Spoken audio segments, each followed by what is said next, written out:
I was barefoot in the kitchen, tossing solo cups into a trash bag when he said it.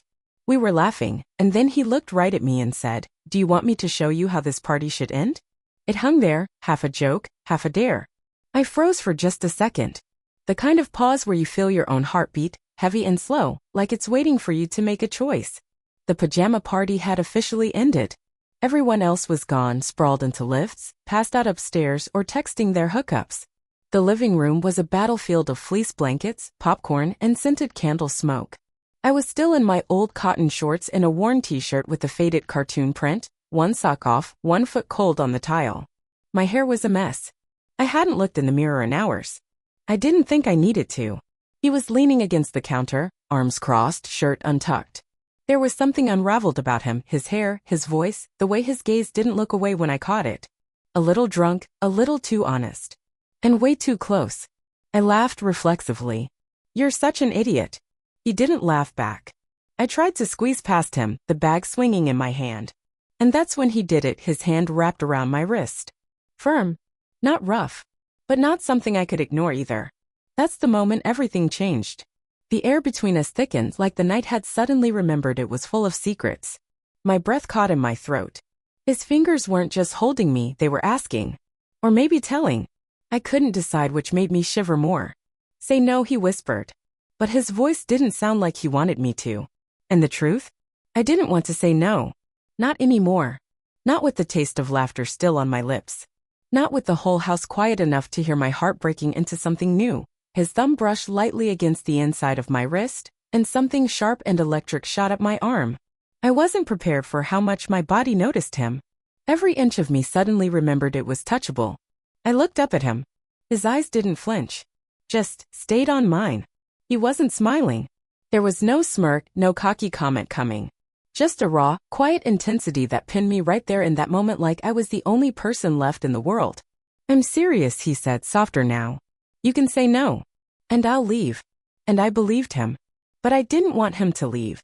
My free hand, almost without permission, rested against the counter behind me, steadying myself. His hand was still on my wrist, but it had changed. He wasn't holding me anymore. He was feeling me. Like he was waiting to see if I'd lean in or slip away. I didn't move. And then he took a step closer. The smallest step. But enough to feel the heat rising between us like the room had closed in. He didn't touch me again, not yet. He just stood there, his breath slowing, his eyes searching my face like I was a book he'd wanted to read for years and had just now been handed the first page. I felt exposed. Not in a physical way. But emotionally, spiritually, like he could see everything I'd ever hidden under casual smiles and late-night jokes. Like he knew that part of me that had always wondered what this moment might feel like. And then, just as I felt myself falling into whatever this was, he whispered, "You don't have to pretend anymore." And that broke something open in me I hadn't even known was locked. His words weren't flirtation anymore. They were permission. I swallowed hard. My lips parted, but I didn't speak. There was nothing clever to say. No punchline, no sarcastic deflection. Just the truth I'd hidden behind every late-night text, every shoulder bump, every moment I'd brushed past him pretending not to notice how close we'd gotten. And now we were here. Not in a bedroom. Not with music or candles or some big dramatic gesture. Just us.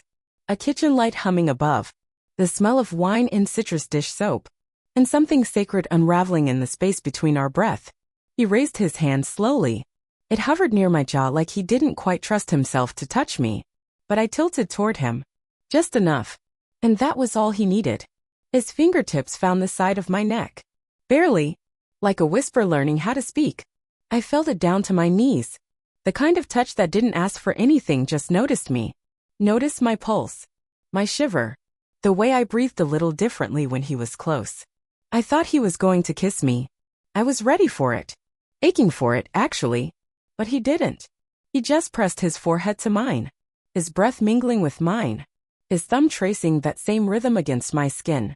And in that closeness, in that silent, almost kiss, I felt everything. The restraint. The wanting. The years of unspoken things finally rising to the surface like steam from something left simmering too long. "I've wanted this," he whispered. "But I didn't know if you did." I couldn't speak. So I let my hand find his. Interlaced. Anchored. Like if I let go, the truth might vanish. And that's when I realized sometimes the most intimate thing isn't the kiss. It's the pause before it. The part where two people finally stop pretending they don't feel everything. We stood like that, breathing each other in, longer than I expected. No words.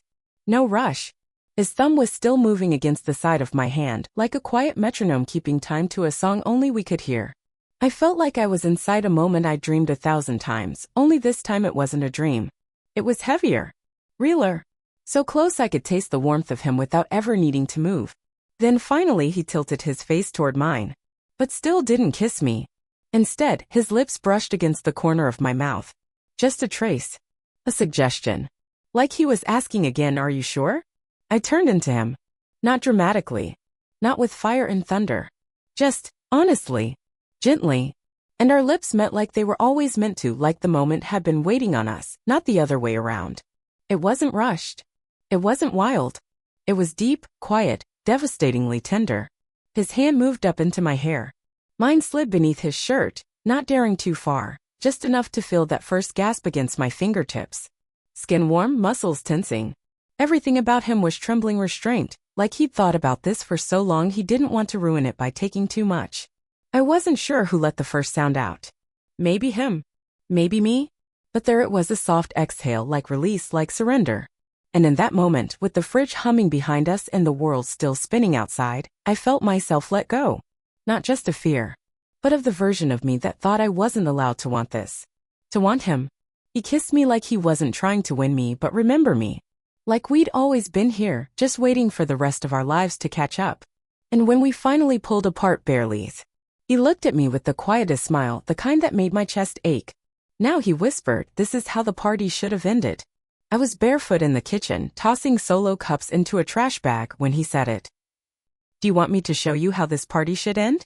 I laughed, because what else do you do when someone dares you to feel something you've been hiding all night? But he didn't laugh back. I tried to squeeze past him, bag swinging in my hand. That's when it happened. His hand wrapped gently around my wrist. Firm. Warm. Like he wasn't holding me, he was asking me something without saying a word. And everything in me paused. The room got quiet. Too quiet. Just the sound of his breath and mine, too close, too real. His eyes found mine and didn't move. Say no, he whispered. And I'll leave. But I didn't want him to leave. Not with the air so thick I could feel it on my skin.